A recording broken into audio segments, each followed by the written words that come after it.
A ideia seria, porque assim, como a Deus é Amor ela tem muitos, né, 14 mil igrejas, algumas muito pequenas, né? A gente vê em cidadezinhas do interior igrejas bem pequenininhas. Como que você pensa, tipo, para isso vir tocando o Brasil? Porque a gente falar de uma igreja de São Paulo, vir trazendo uma mudança é uma coisa. Aham. A gente vir trazendo isso para o interior do Brasil é Sim. totalmente diferente. Você já pensou nisso? Você já Sim. pensou de que forma fazer? Esse é o desafio, né? Um McDonald's na Índia é igual ao McDonald's em Nova York, que é igual ao McDonald's em São Paulo. Então a gente tem que usar essa analogia porque a gente não é hamburgueria, a gente é McDonald's, né? Então padronização é uma dificuldade, qualidade, ensino, capacitação, tudo isso tem que ser escalável. É por isso um projeto Eclésia. O projeto Eclésia tem um potencial revolucionário na nossa igreja. A gente está investindo aí muito dinheiro, muito tempo, é um projeto de mais de 2 anos que a gente já está executando para que a gente consiga fazer virar essa chave. Mas como é que foi disseminada a cultura até hoje? Através dos pastores. Então, o nosso foco é os pastores, né? Você conseguindo trazer o conhecimento para os pastores, o porquê que as coisas estão mudando, eles vão disseminar para a membresia. E eu sempre falo que nosso desafio é que nós temos 2 públicos. E, na verdade, nós temos 2 igrejas. Eu vou chegar nesse ponto aí. O público interno, que já aceita tudo como está, porque viveu décadas ou talvez mais de 20 anos dentro da igreja dessa forma, ou foi tocado por Deus de uma forma muito forte, e ele meio que irreleva os custos, né, da cultura. E tem aqueles de fora que ou já saíram, porque não aguentaram, ou nunca vieram porque sabem e conhecem a cultura, ou não foram alcançados. Então a gente tem que falar com esses 2 públicos. A gente não quer perder ninguém. Só que, tendo 2 públicos, você tem que ter 2 igrejas. Tem um pastor que chegou agora, recentemente, depois dos pronunciamentos. Ele está ajudando a gente nesse projeto Eclésia, não vou dar o nome dele.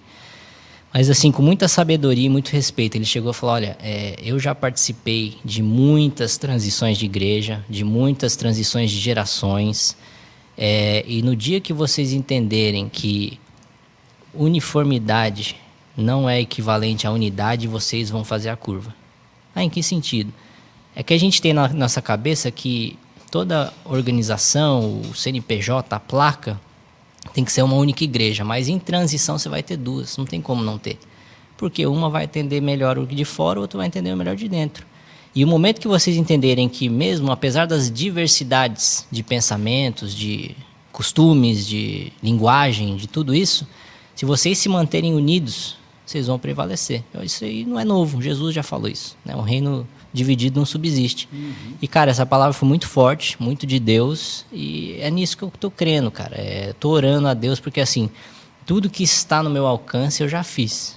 Agora é hora de ter fé e deixar Deus agir, né?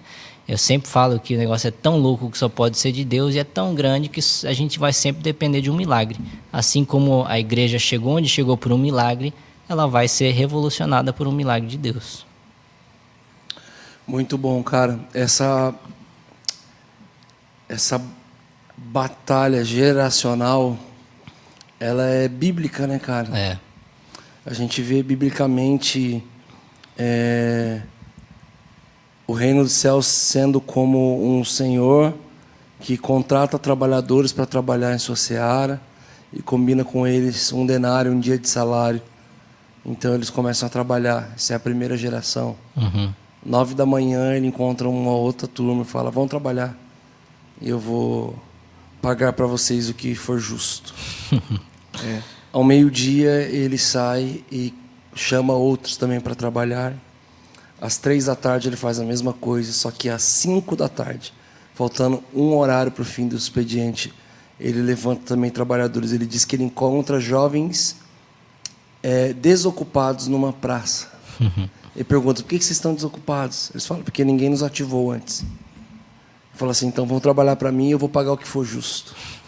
E esses são os trabalhadores da última hora. E aí, quando a colheita foi colhida, quando a seara foi colhida, então ele diz que ele reúne e manda seus servos pagar aqueles que chegaram por último, a nova geração.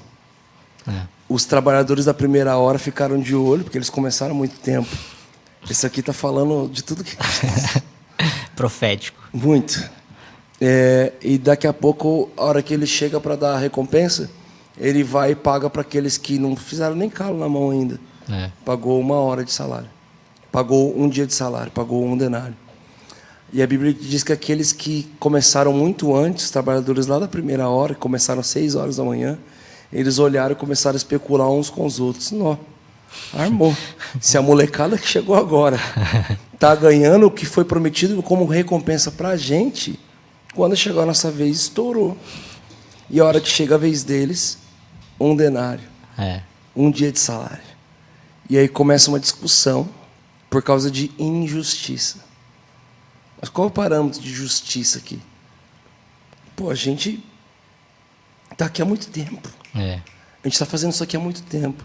A gente sabe como que isso aqui funciona. Você não tinha nem nascido, menino. E outra, você é menino, mostra teus calos na mão que você não tem, que eu vou te mostrar o tanto de história que eu tenho, eu vou te mostrar. E aí a Bíblia diz que a nova geração, aqueles que chegaram por último, eles ficam calados. Agora o servo que está pagando a recompensa também fica calado. E o dono do campo precisa entrar na jogada e entra em discussão com eles. E fala, por um acaso eu estou descumprindo o que eu combinei com vocês? Eu não estou pagando o que foi combinado? Por um acaso vocês são invejosos e eu não posso fazer o que eu quero com a minha recompensa? A colheita é minha. Forte.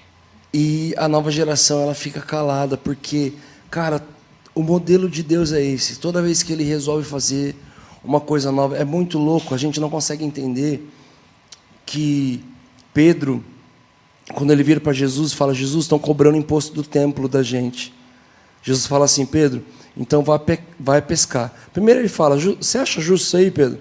Cobrar de quem é? Dentro de casa ou de fora? Tinha que cobrar de fora, né, Jesus? Ele falou, também acho. Mas ok. Vamos pagar. Pedro fala, a gente não tem dinheiro. É bom saber que Jesus também ficou sem grana um dia.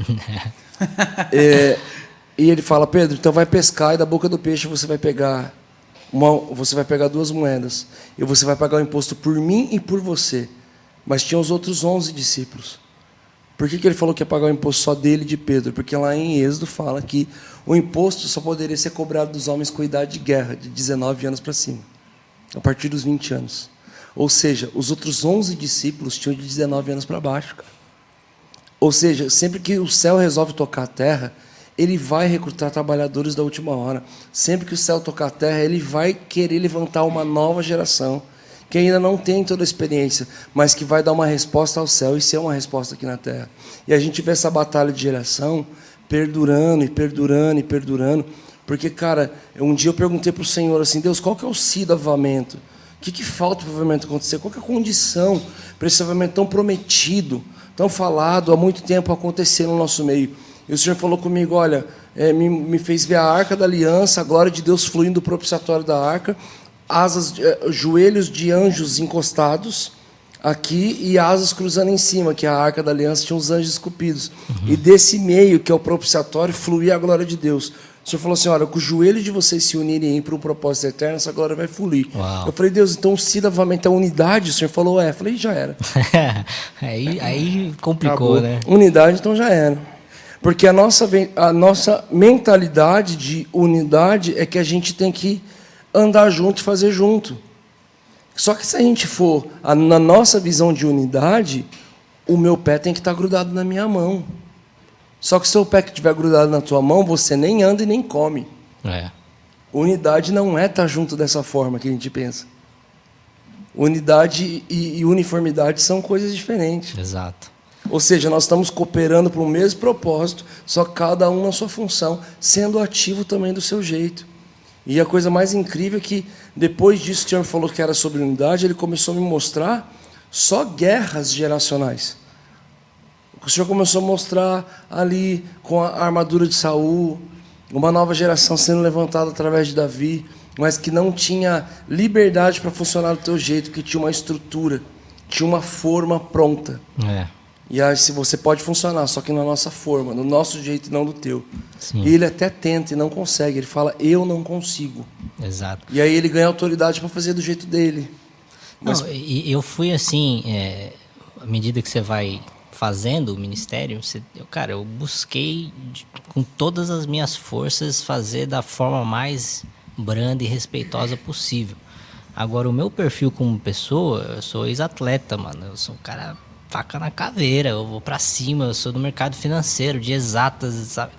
Então, assim, eu me esforçando o máximo, ainda vai ser agressivo, vai ser, poderia ter ido com mais calma. Só que, ao mesmo tempo, eu falo, cara, Deus não me conhecia antes de me chamar? Conhecia. Ele sabia que eu faria dessa maneira? Sabia. E, cara, você não imagina quantas vezes eu cheguei perante Deus e falei assim, onde que eu tô errando? Qual que é o meu erro? Onde que tá dando errado? O que que eu tô fazendo errado? O que que eu tô... na verdade, será que eu tô aqui ainda, de fato, com a tua vontade? Me tira daqui várias vezes. Mas, cara, se não é uma pessoa com o seu perfil, não vai acontecer essa mudança. Eu sou colérico, então... Não vai acontecer essa mudança.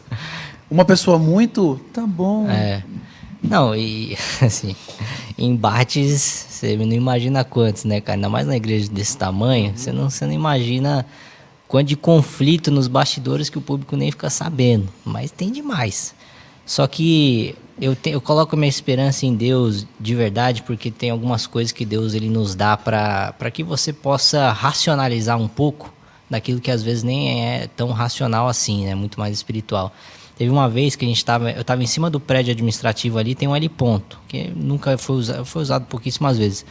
E a gente estava fazendo um devocional ali e você vê todo o teto do templo, assim, tipo, gigante e tal. Ele estava orando, mano, com as mãos estendidas em cima do templo, voltando da pandemia, maio 21. E aí eu comecei a orar e, cara, Deus, faz alguma coisa, essa situação muito desconfortável, muito pesada. A gente, mano, a nossa vida inteira a gente tá sob ataque e pressão. Regenere é o mais atacado da igreja, assim. E aí Deus falou assim, olha, essa igreja não foi construída por mãos de homens. É tipo assim, calma, tira um pouco o pé do acelerador e olha um pouco mais pra mim. Porque eu sou o cara frito, não, a gente tem que fazer isso, estrutura esse ministério, faz intercessão, tal. Aí quando você vê, você tá mais focado na obra do que no secreto, que foi o que me trouxe até aqui. Eu nunca pedi para estar onde eu estou. Encontrei Deus no secreto e esse Deus no secreto me colocou onde eu estou, né? Então, o mesmo Deus que fez o milagre de levar a Igreja de Deus e Amor para quase 100 países no mundo, que, né, explodiu o evangelho no Brasil através de uma igreja que não tinha estrutura para tal, é o Deus que vai transformar a igreja. Então hoje, todas essas porradas aí que a gente vai levando, você vai amadurecendo também, né? Vai ficar, cara, você vai relevando, você vai escolhendo suas batalhas. Tem coisas que hoje em dia eu nem ligo mais. Antigamente, qualquer tipo de afronta eu ia pra cima e hoje em dia eu tô mais tranquilo e sabendo que Deus está fazendo, porque meu pai falou uma coisa na mesa de diretoria em 2018, quando eu passei o projeto do Ministério Regenere na mesa. Ele falou, eu vou ficar no conselho de Gamaliel. Se for de homens não vai resistir, se for de Deus ninguém pode parar. E a gente está aí até hoje, né? Então, esse é meu acalento aí. E, cara, tô orando aí para que Deus cumpra as suas promessas. E acho que é uma palavra de esperança, né? Chegará um tempo que Deus converterá o coração dos pais aos filhos e dos filhos aos pais, né? Então, a gente tem que ficar com o que a palavra de Deus diz, com a fé e crer no impossível, porque fé é isso, né? Esperança das coisas que não se veem. Se eu me perguntar, ministerialmente, materialmente, você acha que você consegue fazer a curva na Igreja de Deus e Amor? De maneira alguma, cara. Não consegue. Mas se Deus levantou, ele vai dar um jeito. Amém. Amém.